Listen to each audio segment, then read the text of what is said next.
أعوذ بالله من الشيطان الرجيم بسم الله الرحمن الرحيم الحمد لله رب العالمين والصلاة والسلام على سيدنا محمد وعلى آله وصحبه أجمعين أما بعد رب اشرح لي صدري ويسر لي أمري واحلل عقدة من لساني يفقهوا قولي.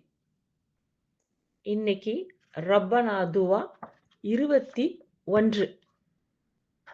ரப்பனா இன்னக ஜாமிஉன் நாசி லியௌமில் லா ரைப ஃபீஹ் இன்னல்லாஹ லா யுஹ்லிஃபுல் மிஆத். இந்த வசனம் குர்ஆன்ல 3வது அத்தியாயத்துல 9வது வசனமா வருது. இப்போ இந்த வசனத்தோட அர்த்தம் என்னன்றத தெரிஞ்சுக்கலாம். ரப்பனா எங்கள் இறைவா, இன்னக்க ஜாமிஉன் நாசி லியௌம் நிச்சயமாக ஒரு நாள் நீ மக்களை ஒன்று சேர்ப்பவன்.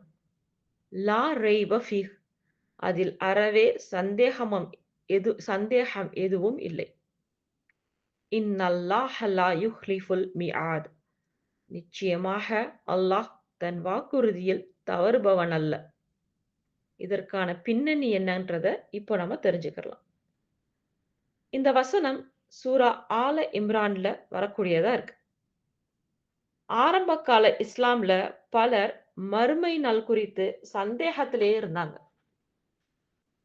குறிப்பா யூதர்கள் மற்றும் கிறிஸ்தவர்கள் தாங்கள் மட்டுமே மீட்கப்படுவோங்கிறத நம்புனாங்க. இன்னும் சிலர் மறுமை நாள் உண்மையான கேள்வியோடவே இருந்தாங்க. இதுக்கெல்லாம் பதிலா தான் இந்த வசனத்தை அல்லாஹ் இறக்குறான். அல்லாஹ் எல்லா மனிதர்களையும் ஒரே நாள்ல ஒன்று சேர்ப்பாங்கிற வசனம் இறங்குச்சு. அதாவது அந்த நாள் குறித்த எந்த சந்தேகமும் இல்லைன்னு இந்த வசனம் உறுதிப்படுத்தக்கூடியதா இருந்துச்சு. அடுத்தது இது நம்பிக்கையாளர்களில் துவாவாவும் இருக்கு.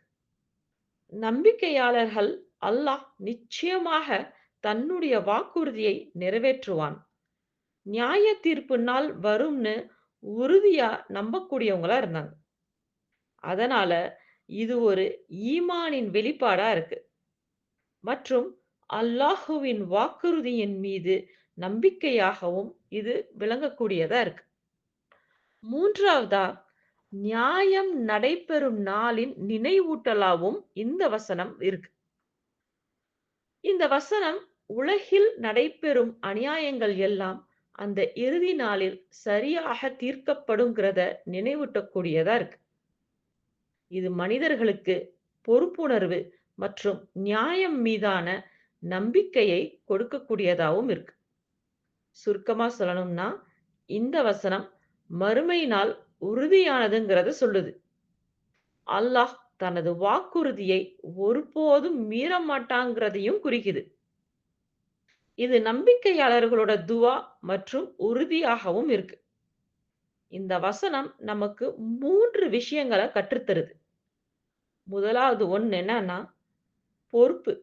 அதாவது நம்ம செயல் எல்லாம் ஒரு நாள் நிச்சயமாக அல்லாஹ்விடம் கணக்கு கேட்கப்படுங்கிறது. இரண்டாவது நம்பிக்கை. உலகத்தில் எவ்வளவு அநியாயங்கள் நடந்தாலும் இறுதியில் நமக்கு நியாயம் கிடைக்கும் அப்படின்னு நம்புறது. மூன்றாவது, அல்லாஹுவின் வாக்கு உண்மை, அதில் எந்த ஒரு சந்தேகமும் இல்லைங்கிறத நமக்கு தெளிவுபட சொல்லுது. இந்த வாழ்க்கை நிலையற்றது, ஆனா கேள்வி கணக்கு நிச்சயமாக உறுதியானது. எதை கேட்டோமோ அதன்படி செயல்படக்கூடிய மக்களாக அல்லாஹ் என்னையும் உங்களையும் ஆக்கி அருள வேண்டும் என்று துவா செய்தவளாக இந்த உரையை முடிச்சுக்கிறேன். وآخر دعوانا والحمد لله رب العالمين. السلام عليكم ورحمة الله وبركاته.